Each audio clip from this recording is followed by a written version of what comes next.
The Icelandic Bind-Off is one of my very favorite bind-offs. To start, knit one and then replace that stitch back onto your left needle.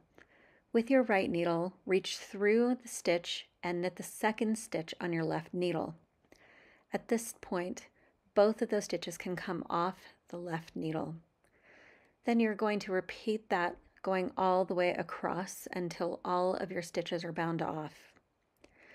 On this swatch, I have a mostly stockinette swatch with only a couple of rows of garter stitch at the edge. But this is a really beautiful bind-off, in particular for garter stitch fabric. You want to make sure that you keep it nice and loose. So you may have to go up a couple of needle sizes, one or two, if you're binding off something loose like a shawl. It gives you a beautiful rolled edge, and there's really nothing that looks quite like this. I hope you will give it a try.